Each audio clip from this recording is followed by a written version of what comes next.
Corona वबा को शिकस्त देने के लिए आवाम को यकीनन बहुत ज़्यादा एहतियात करना होगी। Vice chancellor university of health sciences doctor Javed Akram साहब मुझे ज्वाइन कर रहे हैं। अस्सलाम वालेकुम, बहुत बहुत शुक्रिया डॉक्टर साहब आपका। डॉक्टर साहब सबसे पहले तो ये बताइएगा कि जिस तेज़ी से ये ओमिक्रॉन फैल रहा है ये ख़तरनाक भी उस हद तक ही है?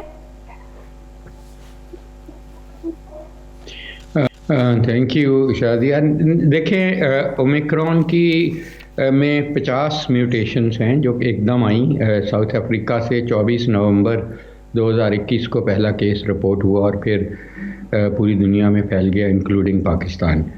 और उसमें जो 50 म्यूटेशंस आई हैं उनमें से 30 जो हैं वो स्पाइक प्रोटीन्स पे हैं जो कांटे इसके ऊपर हैं। और वो कांटों का अहमियत ये है कि उनके ज़रिए ही जब सांस के ज़रिए ये वायरस अंदर इनहेल होती है तो वो जिस्म में जो लगती है लंग्स में ACE2 रिसेप्टर को उन कांटों से लगती है। उन कांटों की म्यूटेशन की वजह से तकरीबन 12 गुना 12 टाइम्स इसकी इन्फेक्टिव पोटेंशियल बढ़ चुका है। एक इंसान से दूसरे लगने को थोड़े से डिस्टेंस पे भी लग जाता है, चंद सेकंड में लग जाता है एक्सपोजर। और नया वेरिएंट भी, जी हाँ, नया जो ओमिक्रॉन है। और जहाँ तक ये है कि ख़तरनाक उस लिहाज से कि शरह अमवात इसकी उतनी नहीं है। नहीं, एक और चीज़ बताइएगा डॉक्टर साहब, क्या इसके भी सिम्टम्स वही हैं? स्मेल चली जाती है, आपके जो टेस्ट है वो टेस्ट बड्स चेंज हो जाते हैं या बिल्कुल ख़त्म हो जाते हैं, बुखार हो जाता है? क्योंकि आजकल तो घर में तमाम घरों में हर दूसरे बंदे को बुखार है, ज़ुकाम है, खांसी है, तो क्या यही इसकी सारे सिम्टम्स हैं? देखें, जो सूंघने की अहलियत चले जाना या एनोस्मिया या टेस्ट के चला जाना वो इसके साथ नहीं देखा जा रहा, यानी कि ये ट्राइजेमिनल नर्व जो हमारी होती है उसको नहीं इफ़ेक्ट कर रही। अच्छा। जो डेल्टा वेरिएंट और उससे पहले आने वाले वेरिएंट्स अफेक्ट कर रहे थे। इसकी जो सिम्टम्स हैं यंग लोगों में, ख़ासकर बच्चों में, बहुत ही माइल्ड हैं और यही हैं जो आप बता रही हैं, नज़ला, ज़ुकाम, खांसी, जो हर घर में है। और अगर हम टेस्ट करेंगे तो हर घर में ही यही मिलेगा हमें कोविड-19 का इन्फेक्शन। तो इसलिए कि हम टेस्ट ही बहुत कम कर रहे हैं और जो टेस्ट कर रहे हैं कराची में 41% पॉजिटिविटी है, जो लाहौर में तकरीबन 15% है। तो जाहिर है कि ये यहाँ तक नहीं महदूद रहेगी, यहाँ से स्पिल ओवर होकर तमाम मुल्क में जाएगी। और इसलिए जैसे आपने बिल्कुल सही कहा कि जब तक इसकी रिस्पॉन्सिबिलिटी NCOC या गवर्नमेंट के अलावा पब्लिक नहीं लेगी ये कभी बहुत ख़तरनाक सूरत हाल इख्तियार कर जाएगा। और उसकी वजह यह है कि अभी भी बहुत ज़्यादा हमारे अनवैक्सीनेटेड लोग हैं। आपको तकरीबन 50% अभी डोज लगी है या 2 डोजें लगी हैं, लेकिन 50% के करीब हैं। तो अभी इसलिए बहुत ज़्यादा एहतियात की ज़रूरत है, क्योंकि एब्सोल्यूट नंबर जब बढ़ेगा तो ज़ाहिर है हॉस्पिटल्स पे बहुत ज़्यादा प्रेशर आ रहा है और मज़ीद आने का बहुत ज़्यादा ख़तरा है। डॉक्टर साहब, इस चीज़ पर कोई रिसर्च हुई है या इस चीज़ को आप लोगों ने देखने की कोशिश की है कि रिसेंटली ओमिक्रॉन की वजह से जिन पेशेंट्स की डेथ हुई है, जिन लोगों की डेथ हुई है, वो वैक्सीनेटेड थे या नहीं, ताकि ये पता चल पाए कि क्या वैक्सीनेशन के बावजूद भी किसी की लोगों की अमवात हो रही हैं? देखें, अमवात तो हो रही हैं लेकिन बहुत कम, उस लिहाज से नंबर ऑफ केसेस के हिसाब से बहुत कम हो रही हैं, क्योंकि अभी डेल्टा वेरिएंट भी हमारे मौजूद है और दुनिया में तो इसके बाद डेल्टा क्रॉन भी आ चुका है। जैसे हमें पता है साइप्रस से केस रिपोर्ट हुआ पिछले हफ्ते और वो भी अब फैल रहा है। वो इससे अगली किस्म है? जी, इसके बाद जो आई है अभी चंद दिन पहले ही आई है और वो साइप्रस से सिप्रियट डॉक्टर ने रिपोर्ट किया और उसको कहा गया कि ये कंटेमिनेशन है, लेकिन एक्चुअली कंटेमिनेशन नहीं थी।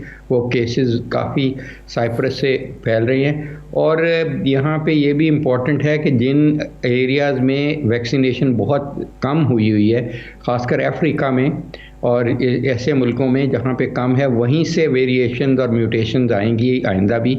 इसलिए मैं समझता हूँ कि तमाम मुल्कों को सर जोड़ के बैठना चाहिए और अपने अपने एक वैक्सीनेशन प्रोग्राम जल्द से जल्द कंप्लीट करना चाहिए, जिसका मतलब है कि कंप्लीट वैक्सीनेशन 80% की होगी तो ये वायरस को रुखसत करेंगे, वरना तो ये म्यूटेशंस आए दिन आती रहेंगी और आने वाली म्यूटेशन हो सकता है इन्फेक्टिविटी तो ज़्यादा हो, लेकिन ये भी हो सकता है कि वो ज़्यादा अहलियत रखती हो जिस्म को डैमेज करने और शरह अमवात बढ़ाने की। तो डॉक्टर साहब, जिन लोगों को 2 डोजेस लग चुकी हैं उसके बावजूद भी लोग बूस्टर लगवा रहे हैं, तो क्या इससे आप ज़्यादा सेफ हो जाते हैं? देखें, हमें ये पता है कि इम्यूनिटी जो आप इम्यूनिटी अचीव करते हैं, न्यूट्रलाइजिंग एंटीबॉडीज़ बनाते हैं वैक्सीन्स के बाद, वो ओवर द टाइम फॉल करती हैं डेफिनेटली। तो क्योंकि इसका इन्फेक्टिविटी पोटेंशियल बहुत ज़्यादा है, और जैसे आपने कहा कि शादियों में हमने देखा कि जब लोग जाते हैं वैक्सीनेटेड और अनवैक्सीनेटेड, तो इधर तो 500-600 लोगों की शादियाँ हो रही थी, तो उनके 200, 300 लोग एकदम पॉजिटिव होते हैं। इसका इतना ज़्यादा 1 या 2 लोग ले जाएंगे, पूरी बारात को इन्फेक्ट कर देंगे। तो इसलिए जो वैक्सीनेटेड लोग हैं उनको भी, जिनकी 6 माह से ज़्यादा अरसा गुजर गया है, उनको भी एडवाइजेबल है और वर्ल्ड ओवर एडवाइजेबल है कि वो बूस्टर डोजेज़ लगवाएं और दोनों डोजेज़ कंप्लीट डोजेज़ लगवाएं। बेशक वो पहले जो भी उनको वैक्सीन लगी थी वही लगवा लें, वरना अलहदा भी लगवा लें। अच्छा, जो पहले डोजेस लगी, अगर किसी को फाइजर लगी और बूस्टर कोई और लग जाए तो ये ठीक है? ये भी ठीक है, क्योंकि हमारी अपनी स्टडी हुई जो मिक्स एंड मैच पे स्टडी हमने की, जिसको हम पोलीवैक स्टडी कहते हैं, UHS ने की, जिसमें 3 अक़साम की वैक्सीन्स भी कोई तकरीबन 8,000 लोगों को लगी थी, और वो भी अल्हम्दुलिल्लाह ठीक रहे। वैक्सीन्स के कोई ऐसे एडवर्स इफेक्ट नहीं आए, बच्चों में भी, 8 साल के बच्चों में भी और बड़ों में भी कोई ख़ास, ना DNA चेंज हुआ, ना कोई किसी की मौत हुई, किसी का कुछ नहीं। इसलिए वैक्सीन से नहीं डरना चाहिए, बीमारी से डरना चाहिए। बच्चों के लिए सेफ है वैक्सीन, क्योंकि 12 साल के लोग बच्चों की भी शुरू कर रहे हैं वैक्सीनेशन।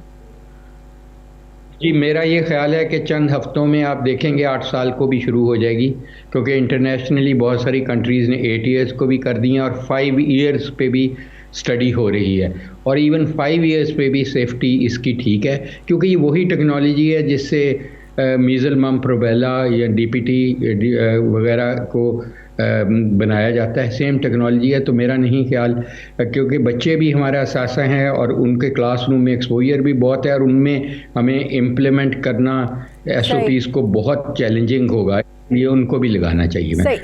प्रेग्नेंट लेडीज़ को भी, प्रेगनेंसी में भी औरतों को लगाना चाहिए, क्योंकि वो 2 ज़िंदगियों का सवाल है, इसलिए वो भी बहुत ज़रूरी है कि प्रेगनेंसी में, लेकिन उधर सिर्फ रिकमेंडेड मैसेंजर RNA वैक्सीन है, विच मीन्स फाइज़र या मॉडर्ना। सही, बहुत बहुत शुक्रिया। यूनिवर्सिटी ऑफ के vice chancellor doctor Javed Akram साहब मेरे साथ थे, बहुत शुक्रिया आपका। नाज़रीन, हमारे प्रोग्राम का वक्त खत्म हो गया है।